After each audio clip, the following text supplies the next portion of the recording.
Hello and welcome everyone, and welcome again to Safety Short Series. Today's topic comes under the golden rule for it's one of the most high risk areas to perform any activity, confined space. Among golden rules, there are many standards and legislations that say a lot about confined space. Now, these places and conditions, and most importantly, defining confined space to ensure safety of person working in these areas. Now, let's understand what the law states and how it becomes important to know the information we seek before working in such high risk areas with high potential to cause harm. So, Uh, if you want to work in a confined space, means you must first identify hazard present, assess the risk, and determine what procedures to be taken. In most of the cases, the assessment will include consideration of the task, the work environment, the working material and tools, the suitability of those carrying out the task, and arrangement of emergency rescue. Now, as per international standard, all these are part of it, right? So, the Confined Space Regulation 1997, it contains few, important key duties described as, first is avoid entry to confined space. Example, by doing the work from outside. Second is that if entry to confined space is unavoidable, follow a safe system of work.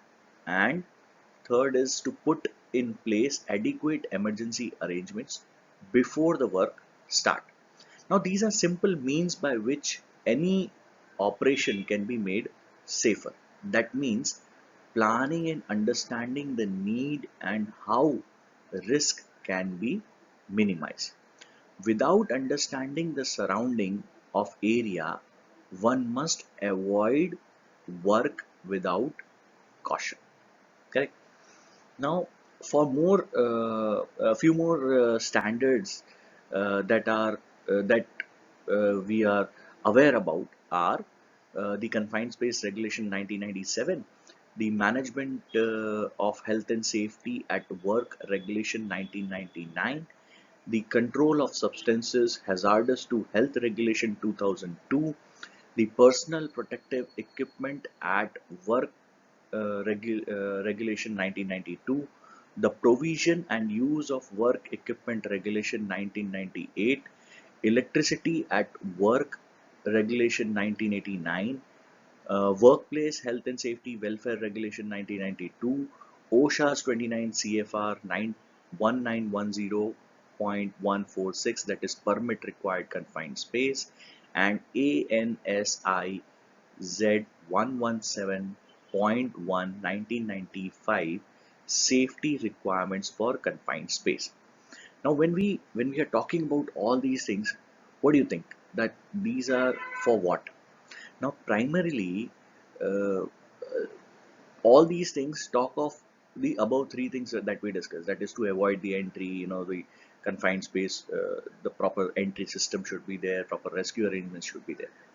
Now, these are as per international standards. Now, about the national or Indian standards, as per Factories Act, confined space definition and the work requirements are stated clearly in Schedule 19 under Rule number 102, where how I'll just give you a brief on it.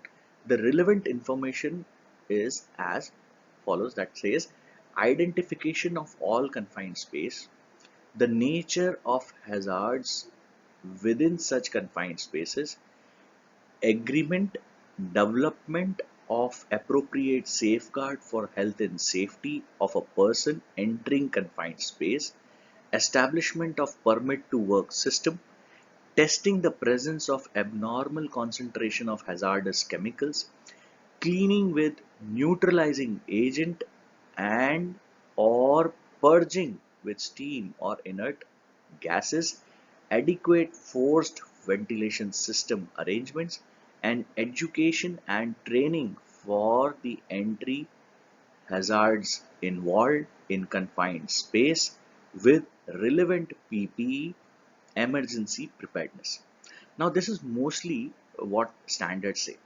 Now, coming to the categorization of confined space, based on the potential to cause harm, confined space are broadly categorized in two.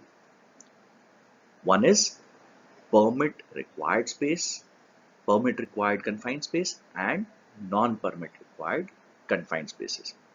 Now, let's see what it says. Now, when we say that the two categorization, first was permit required confined space and non-permit required confined space. So here, first permit required confined space, it involves or may involve hazardous atmosphere, contains material that may cover or overpower the person entering the area, a setup in which a person entering may become trapped or may suffocate, slanted or partial wall, something can collapse or, can instantly narrow down. So all these things come under permit required confined space. We'll discuss this in detail as well. Now, specific safety measure in writing for permit required confined spaces required. Now, non-permit required confined space does not require a written document or permit, does not involve, or may not involve hazardous atmosphere.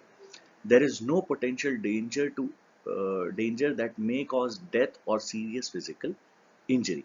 Now, this does not mean that non-permit required spaces categorized under confined space are not dangerous. These are spaces where we should be cautious while working. You may not have serious injury or death, threat, but still it's likely to cause harm.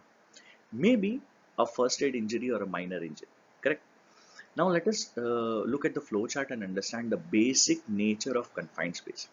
Firstly, as per definition, confined space is space large enough to enter and has limited or restricted entry or exit, and is not designed for continuous work or occupancy. So these are basic 3 points that you need to take care that okay, if all the three things are there, then it is a confined space or it is not.